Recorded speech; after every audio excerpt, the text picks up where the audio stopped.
Hello everyone, क्या हाल चाल है आप सभी के। और उम्मीद है कि आप लोगों की जो सीयूटी की प्रिपरेशन है ना वो बहुत अच्छे से चल रही होगी। और सीयूटी का एग्ज़ाम बिल्कुल कल ही आपका एग्ज़ाम है। और एडमिट कार्ड भी आई थिंक आप सभी लोगों ने अभी तक डाउनलोड कर लिए होंगे। जिसने अभी तक एडमिट कार्ड डाउनलोड नहीं करे हैं भैया, एडमिट कार्ड आप डाउनलोड कर लो। और जो भी इंस्ट्रक्शन उसके अंदर दी गई है वो सारी की सारी इंस्ट्रक्शन आप अच्छे से पढ़ लो। मैं अभी इस वीडियो के अंदर भी आपको सारी इंस्ट्रक्शन बता दूंगा कि आपको क्या करना है, क्या नहीं करना है, क्या क्या ऐसी चीज़ें हैं जो आप एग्ज़ाम हॉल में लेकर जा सकते हो, क्या ऐसी चीज़ें हैं जो आप लेकर नहीं जा सकते हो, कब आपको पहुंचना चाहिए। सारा डिटेल्स इस वीडियो के अंदर हम डिस्कस करेंगे। ठीक है। और आप अपना एडमिट कार्ड सभी जरूर डाउनलोड कीजिए। अगर कुछ प्रॉब्लम आ रही है तो नीचे आपको जो एनटीए की वेबसाइट है उस पर हेल्पलाइन नंबर है और मेल है, तो उस पर आप तुरंत मेल कीजिए या फिर उस हेल्पलाइन नंबर पर कॉल कीजिए अगर कोई भी आपको समस्या आ रही है एडमिट कार्ड से रिलेटेड। तो सबसे पहले अगर हम बात करें कि भाई क्या क्या इंस्ट्रक्शन आपको एनटीए ने इस बार यहाँ पर दी है, तो उनको एक बार समझ लेते हैं। तो आपके एडमिट कार्ड के अंदर ये सारी इंस्ट्रक्शन लिखी हुई हैं। ठीक है, एक बार हम उसको यहाँ पर डिटेल में एक बार समझ लेते हैं, पढ़ लेते हैं। देखिए, सबसे पहला पॉइंट में कह रहा है the candidate must reach the centre at the time indicated against reporting और entry time at the centre in the admit card.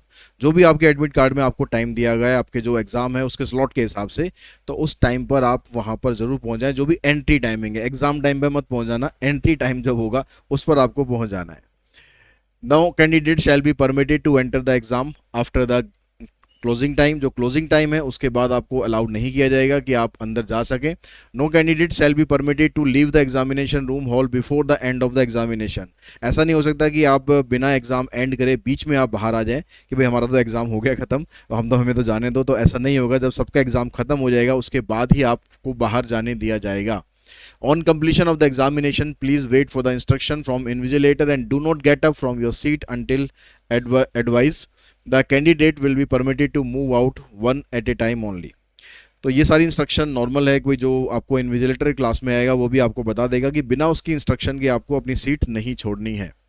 All candidates are required to download and carefully read the instruction given with the admit card and strictly adhere to them। वो जो मैं आपने को अभी मैंने आपको बताया कि भैया एडमिट कार्ड डाउनलोड कर लो, जो उसमें इंस्ट्रक्शन दे रखी है उनको ध्यान से आप पढ़ लो। This admit card consist of a centre detail and self declaration form. अभी हम आगे देखेंगे उसको।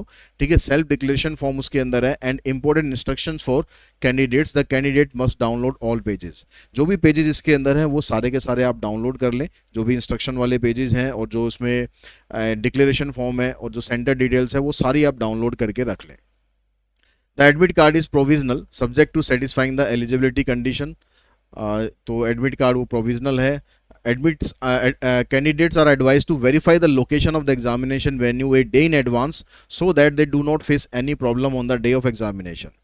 अगर पॉसिबल है तो आप लोग एक दिन पहले जाके अपना सेंटर आप देख लीजिए ताकि आपको एग्जाम वाले दिन किसी तरह की दिक्कत ना हो। क्योंकि इस बार एनटी ने क्या करा है कि आपके जो एग्जाम सेंटर है बहुत ज़्यादा दूर दूर नहीं है। आपके जो सिटी है जो आपने पहली प्रेफरेंस डाली थी उसी के अंदर एग्ज़ाम आपका जो सेंटर डाला गया है। तो अगर पॉसिबल है तो आप लोग उसको पहले जाके देख लें। अदरवाइज़ उसको आप जो भी अगर ज़्यादा दूर आपको लग रहा है कि भाई ज़्यादा दूर है, हम एक दिन जाएंगे उसमें पूरा दिन ही हमारा ख़त्म हो जाएगा, तो बेटर है कि अगर वहाँ पर कोई आसपास रहता है, कोई आपको नॉन में है, तो उसके थ्रू आप कांटेक्ट करने की कोशिश करें ताकि आपके नॉलेज में रहे कि मेरा एग्ज़ाम सेंटर लगभग कहाँ पर है और मुझे कब पहुँचना है और मुझे कितना पहुँचने में टाइम लगेगा, ताकि आप टाइमली वहाँ पर पहुँच सकें। The admit card is if religion customs require you to wear specific attire, please visit the center early for the thorough checking। अगर कोई ऐसा अटायर आप पहन के जा रहे हैं, कोई ऐसी ड्रेस पहन के जा रहे हैं जो आपके कस्टम या जो आपके रिलीजन के अकॉर्डिंग है, तो क्योंकि वहाँ पर फ्रिस्किंग होनी है तो उसके लिए आपको थोड़ा सा एक्स्ट्रा टाइम लेके चलना पड़ेगा, क्योंकि विदाउट फ्रिस्किंग आपको अलाउड नहीं किया जाएगा। तो अगर ऐसा कोई स्पेशली अगर आप कुछ पहन के जा रहे हैं तो उसके लिए आपको टाइमली पहुंच जाना ताकि आपकी प्रॉपरली फ्रिस्किंग टाइमली हो सके। No candidate would be allowed to enter the examination centre without admit card, valid ID proof and proper frisking. तो कोई भी बिना एडमिट कार्ड के, बिना वैलिड आईडी प्रूफ के और बिना प्रॉपर फ्रिस्किंग के अंदर नहीं जा सकता। अभी वैलिड आईडी प्रूफ में आगे क्या क्या हो सकता है वो आगे बता रहा है आपको कि क्या क्या आपको यहाँ पर लेके जा सकते हो। Candidate will be permitted to carry only the following item with them into the examination venue. अब इसका जरूर ध्यान रखें कि आप फालतू फंड की चीज़ें अपने साथ लेके चलें तो आपको वहाँ पर कुछ भी अलाउड नहीं किया जाएगा। क्या क्या चीज़ें आप लेके जा सकते हो? पर्सनल ट्रांसपेरेंट वाटर बोतल and pen.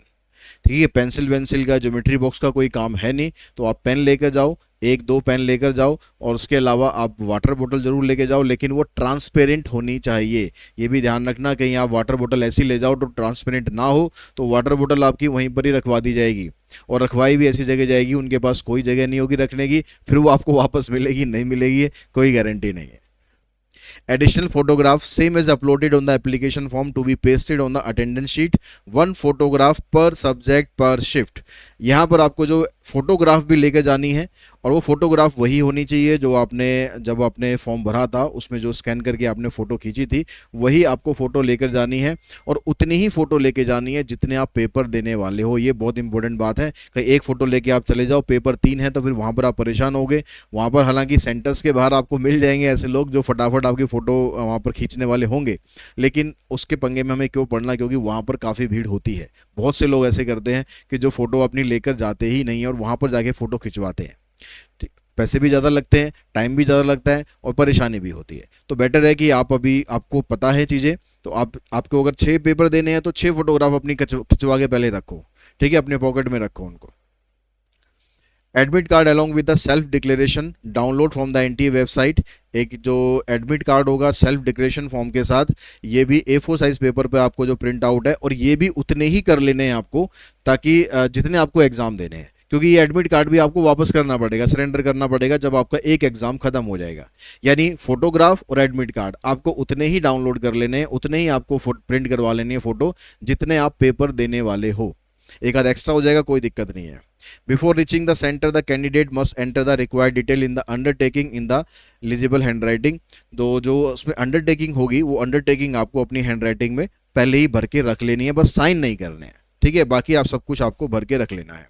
PWD certificate and scribe related document if applicable, अगर ये चीज़ें एप्लीकेबल हैं, PWD सर्टिफिकेट या स्क्राइब रिलेटेड डॉक्यूमेंट्स, आपने अगर ऑनलाइन फॉर्म जब भरा था तो ये चीज़ें आपने भरी थी, तो इसके डॉक्यूमेंट्स अभी आपको लेकर जाने हैं। Candidate should put there signature at the appropriate place. Candidate must very valid identity proof. अब ये क्या क्या वैलिड आइडेंटिटी प्रूफ हैं? आधार कार्ड विथ फोटोग्राफ, ई आधार भी हो सकता है आपके पास, राशन कार्ड हो सकता है। आधार कार्ड अगर आपने अप्लाई कर रखा है तो उसका इनरोलमेंट नंबर होगा, तो वो इनरोलमेंट नंबर से भी आपको वहाँ पर परमिशन मिल जाएगी पेपर देने की, ठीक है। However other valid identity proof issued by the government, PAN card, driving licence, voter ID, 12th class board admit card और registration card, passport, original school identity card with photo will also be considered only in case of non availability. अगर आपके पास जो ऊपर ये बताए गए हैं इनमें से अगर कुछ नहीं है, और जो नीचे बताए गए हैं उनमें से कुछ है, तो वो भी आपके लिए काम कर जाएगा, वो भी आप लेकर ज़रूर जाएं, ठीक है। अगर आपने आधार कार्ड, कुछ बच्चों का मैसेज आया था, सर आधार कार्ड हमने अपडेट करने के लिए एप्लीकेशन लगा रखी है, तो क्या हम अपना पुराना आधार कार्ड लेके जा सकते हैं? डेफिनेटली लेके जा सकते हो, क्योंकि आधार नंबर आपका वहाँ पर चाहिए होता है, आपकी फ़ोटोग्राफ चाहिए होती है, वो दोनों चीज़ें आपके पास उसमें होंगी। जो अगर आपने अपडेट करने के लिए लगा भी रखा होगा तो साथ में उसका भी, अगर आपके पास कोई प्रिंट आउट है तो उसको भी साथ में ले जाना, ठीक है। एक्स्ट्रा चीज़ साथ में ले जाओगे पेपर, कोई दिक्कत नहीं है। The PWD candidate must bring ये हमने पहले डिस्कस कर लिया कि ये सर्टिफिकेट आपको लेके आना है। जो स्क्राइब रिलेटेड डॉक्यूमेंट्स है वो भी आपको लेकर जाने हैं, तभी आपको वहाँ पर परमिशन मिलेगी, ठीक है। जो फैसिलिटी आपको चाहिए ये तभी वहाँ पर मिलेगी। Candidate are not allowed to carry any personal belonging including electronic devices, mobile phones and other banned prohibited item listed in the information bulletin to the examination centre, ठीक है। जो आपको एनटीए की वेबसाइट पर पहले इंफॉर्मेशन बुलेटिन में जो दे रखा था ना कि ये चीज़ें आपको लेके नहीं जानी है, तो कॉमन सी बात है यार कि आपको बस लेके क्या जाना है, आपको खुद पहुंचना है, और आपकी यूनिफॉर्म ऐसी हो, आप मतलब गर्मियों का टाइम वैसे ही चल रहा है, तो यूनिफॉर्म भी आपकी ऐसी हो, तो ताकि आपको ज़्यादा परेशानी ना हो फ्रिस्किंग वगैरह कराने में। आपको पेन लेकर जाना है, एक वाटर बोतल लेके जानी है, बस, और कुछ आपको लेके जाना ही नहीं है। आपने घड़ी पहनी है, उतार देना, ठीक है। आपने कुछ और ऐसा कुछ पहना हुआ है, मान लो कभी कड़ा वड़ा भी पहना हुआ है, तो वो भी आप उतार देना तो बेटर रहेगा। मोबाइल फ़ोन आपको लेके नहीं जाना है, इलेक्ट्रॉनिक डिवाइसेस कोई लेके नहीं जाने हैं, तो ये सब चीज़ें आपको लेके जानी ही नहीं है। जो आपको बस लेके जानी है, बस वो चीज़ ध्यान रखो, और वही आपको लेके जानी है। अगर आप कुछ एक्स्ट्रा लेकर जाते हो तो अपने साथ, अपने घर से किसी को साथ में ज़रूर लेके जाएं। आपके पेरेंट्स हो सकते हैं, बड़े भाई हो सकते हैं, दोस्त हो सकते हैं, ताकि वो चीज़ें आप उनको, मान लो आपका सेंटर दूर है, आपको मोबाइल फ़ोन लेकर जाना ज़रूरी है आजकल, क्योंकि सभी के पास मोबाइल फ़ोन तो रहता ही है, तो अपने साथ कोई एक ऐसा बंदा ज़रूर लेके जाए जो आपकी चीज़ें बाहर कैरी कर सके। क्योंकि वहाँ पर कुछ भी ऐसा आपको अरेंजमेंट उनकी तरफ, सेंटर वालों की तरफ से नहीं मिलेगा कि आप वो चीज़ें वहाँ पर डिपॉजिट करा सके। वो आपको खुद ही अपने आप ही कहीं ना कहीं करना पड़ेगा। अक्सर ऐसा होता है कि जो सेंटर होता है उसके आसपास कुछ शॉपकीपर्स वगैरह होते हैं, वो रख लेते हैं, लेकिन मैं ये कहता हूँ कि वो सेफ़ नहीं है। तो बेटर है कि आप अपने किसी साथी को लेकर जाएं जो आपकी चीज़ें वहाँ पर संभाल सके। Blank paper sheet for rough work will not be provided in the examination hall. Rough work is to be done in the space provided for this purpose in the test booklet only. अब जैसे आपका mathematics का exam है, accounts का exam है, तो उसमें आपको रफ वर्क की जरूरत पड़ती है, लेकिन रफ वर्क करने के लिए आपको अलग से शीट नहीं मिलेगी। जो आपकी टेस्ट बुकलेट होती है उसमें इतना स्पेस होता है, क्योंकि एमसीक्यू क्वेश्चंस होते हैं, बहुत ज़्यादा चीज़ें आपको लिखनी नहीं है, बस फटाफट चीज़ें करके देखनी है। तो टेस्ट बुकलेट में इतना स्पेस होता है कि आप उसमें आराम से वो काम कर सकते हो। No candidate should adopt any unfair means. ठीक है, ये तो हर एग्जाम में होता ही है कि भैया कुछ भी अनफेयर मीन्स आपको यूज नहीं करने हैं। ठीक है, किसी भी तरीके से। On completion of the test candidate must hand over the OMR sheet and the admit card to the invigilator and take away only the test booklet with them. और जब आपका एग्जाम खत्म हो जाएगा तब आपको OMR शीट और admit card examination जो इन्विजिलेटर होगा उसको आपको सबमिट कर देने हैं। इसलिए एडमिट कार्ड भी आपके पास उतने ही होने चाहिए जितने आप पेपर देने वाले हो। ठीक है, आप सिर्फ अपने साथ जो टेस्ट बुकलेट होगी, जो क्वेश्चन पेपर होगा, उसको आप लेकर आ सकते हो। It will be the responsibility of the candidate also to ensure that the OMR sheet submitted by him or her carries his or signature as well as the signature of the invigilator at the predetermined space.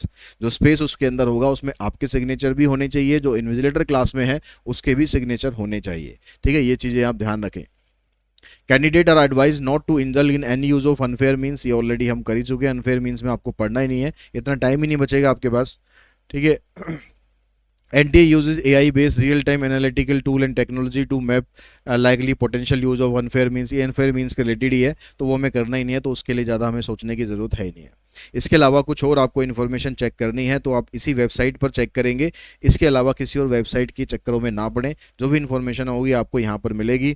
ठीक है, they should also check their mail box on the registered email address and SMS in their registered mobile number. जो भी आपने mobile number दे रखा होगा, mail ID दे रखी होगी, उस पर भी इन्फॉर्मेशन आपको मिलती रही होंगी, तो वो भी आप कंटिन्यूसली चेक करते रहें। For any classification clarification assistance you can write to NTA। ये मेल ID है उनकी, ये हेल्पलाइन नंबर है। हालांकि हेल्पलाइन नंबर पे ऐसा होता है कि फ़ोन उठाते नहीं है, लेकिन मेल पे आप इसको मेल कर सकते हैं अगर आपको कोई भी प्रॉब्लम लगती है तो। ठीक है, इसके अलावा आपके पास और क्या है इसमें इंस्ट्रक्शन है।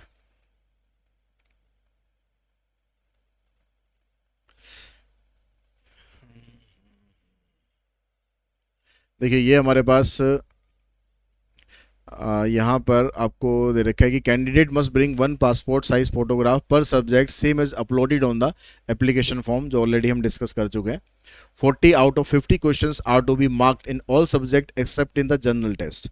आपको टोटल 50 में से 40 क्वेश्चन ही करने, कोई सा भी सब्जेक्ट हो, केवल जनरल टेस्ट के अलावा। जनरल टेस्ट में आपको 50 क्वेश्चंस करने हैं out of 60। In the event of a candidate marked more than 40 out of 50। अब मान लो आपने 40 क्वेश्चंस करने हैं और आपने 40 की जगह आपने 45 क्वेश्चंस के आंसर दे दिए, तो जो पहले 40 क्वेश्चंस होंगे वो आप कंसीडर किए जाएंगे, चाहे वो गलत है चाहे वो सही है, उसी के हिसाब से आपको मार्किंग की जाएगी। आपके बाकी के अगर 5 ऑप्शन ठीक भी हैं तो वो आपको उसके मार्क्स नहीं मिलेंगे। इसलिए ध्यान से आपको सिर्फ वही आंसर मार्क करने हैं जो आपको अच्छे से आते हैं, क्योंकि नेगेटिव मार्किंग है भाई, ध्यान रखना कि नेगेटिव मार्किंग है। तो आप ऐसा मत करना कि तुक्केबाजी करते करते आप सबके पूरे के 50 आंसर दे जाओ कि भैया जो चेक करने हैं वो चेक कर लो, ऐसे नहीं करना। ठीक है, सिर्फ आपको जितने भी 40 क्वेश्चन है तो 40 के आंसर आपको देने हैं। Candidate must check carefully that the test booklet code printed on the OMR answer sheet is the same as the printed on the test booklet. जो आपको टेस्ट बुकलेट मिलेगी, क्वेश्चन पेपर मिलेगा, उसके ऊपर एक नंबर होता है, वही नंबर सेम आपका OMR शीट पर होना चाहिए। वो आपको मैच वहाँ पर ज़रूर कर लेना है। अगर वहाँ पर वो मिस मैच हो रहा है तो क्लास में जो इन्विजिलेटर होगा उसको आप ज़रूर इन्फॉर्म करें कि हमारा जो नंबर है वो मैच नहीं हो रहा है। ये सेल्फ डिक्लेरेशन है जो आपको भर के वहाँ पर देनी है। एडमिट कार्ड जो आपने डाउनलोड किया होगा उसमें आपको ये मिली जाएगी। ठीक है, अपना नाम आपको भरना है, कहाँ पर आप रहते हैं, ये डिक्लेयर द फॉलोइंग, ये आपने इंस्ट्रक्शन पढ़ ली हैं सारी की सारी, और I have read the detail important instruction for the candidate. और यहाँ पर आपको सिग्नेचर करने हैं, लेकिन ये सिग्नेचर इन्विजिलेटर के सामने करने हैं। ठीक है, पहले से इसको करके ले जाने की ज़रूरत नहीं है। During the examination no bio break will be allowed. Exam होने से पहले भैया अपना बिल्कुल फ्री होके बैठना। ठीक है, एग्ज़ाम जब स्टार्ट होगा आप अंदर जाएंगे, अंदर जाने के बाद एग्ज़ाम स्टार्ट होने से पहले अपना बिल्कुल फ्री होके बैठे, फ्रेश होके अच्छे से बैठे, क्योंकि बीच में आपको बायो ब्रेक अलाउ नहीं किया जाएगा। ठीक है, बीच में आप रेस्ट रूम वगैरह नहीं जा सकते हो, ये चीज़ ध्यान रखना। ठीक है, during the shift break candidate who has exam in the next shift will not be allowed to go outside the centre. जो सेशन ब्रेक होता है, अगर आपका एग्जाम अगली शिफ्ट में भी है तो आपको बाहर जाने नहीं दिया जाएगा। Candidate can only leave the examination centre in the session break. जो सेशन ब्रेक होगा, शिफ्ट ब्रेक में जाने नहीं दिया जाएगा, लेकिन जो सेशन ब्रेक होगा उसमें आप बाहर जा सकते हो। यानी जो लंच टाइम के आसपास आपका ब्रेक होगा, सेशन ब्रेक आपको उसमें दे रखा था डिटेल उसमें कि ये सेशन ब्रेक का टाइम है, मेरे ख्याल 2 बजे के यानी 1 बजे के आसपास था, तो उसमें आपको बाहर जाने दिया जाएगा। लेकिन शिफ्ट के बीच में जो ब्रेक होगा उसमें आपको बाहर जाने नहीं दिया जाएगा, अगर आपका अगला एग्जाम भी वहीं पर है तो। Subject to the condition stipulated in the guidelines dated this and this, ये सब कुछ ज़्यादा ऐसे इंपॉर्टेंट नहीं है। ठीक है, तो ये सारी की सारी इंस्ट्रक्शन थी जो आपको ध्यान रखनी है, क्या आपको लेके जाना है, क्या लेके नहीं जाना है। ब्रीफ में अगर हम बात करें तो सिर्फ आपको पेन लेकर जाना है और आपको अपनी फ़ोटोग्राफ लेकर जानी है, और एक ट्रांसपेरेंट वाटर बोतल आप लेके जा सकते हो। एडमिट कार्ड आपके पास होना चाहिए, वैलिड आईडी प्रूफ आपके पास होना चाहिए, और आपकी फ़ोटोग्राफ आपके पास होनी चाहिए, और आप खुद वहाँ पर होने चाहिए। बस इतना ही चाहिएगा। जाके अपने एग्ज़ाम में बहुत बढ़िया से एग्ज़ाम करो। टाइम बिल्कुल भी आपको वेस्ट नहीं करना है। जैसे ही आपको टेस्ट बुकलेट मिलेगी और आपको जैसे भी मौका मिलेगा तो वहीं से आप, मतलब जो आपका टाइमिंग होता है, मौका मिलने का मतलब ये नहीं कि कुछ गलत करना, मौका मिलने का मतलब है कि जब आपको टाइमिंग जैसे स्टार्ट होगा तो आपको अपना आंसर्स करने स्टार्ट कर देने हैं। ठीक है, लेकिन जब मार्क करोगे, जो बबल्स को मार्क करोगे, ध्यान से मार्क करना। कैसे मार्क करना है उसके लिए भी मैंने वीडियो बना रखी है, अगर कुछ कन्फ्यूज़न है तो आप वो वीडियो भी देख सकते हो। ठीक है, और वहाँ से आपको सारी इन्फॉर्मेशन मिल जाएगी, ओएमआर शीट आपको कैसे फिल करनी चाहिए। और जो उसमें सेक्शन होते हैं, तो सेक्शन ए वाला जो पोर्शन होगा उसमें सेक्शन ए वाले बबल्स वाले जो हैं वो फिल करने हैं, सेक्शन बी में बी वाले करने हैं, B1 B2 है तो वहाँ पर ऐसे भी लिखा होगा, तो उसके हिसाब से आपको वहाँ पर फिल करना है। ठीक है, तो आई थिंक सारी की सारी इंस्ट्रक्शन आपको समझ में आ चुकी होंगी। फिर भी कोई डाउट है, कुछ कन्फ्यूज़न है तो कमेंट बॉक्स में कमेंट आप कर सकते हो। तो आज की इस वीडियो में इतना ही। Thanks to all of you और ऑल द बेस्ट आपके CUT एग्ज़ाम के लिए।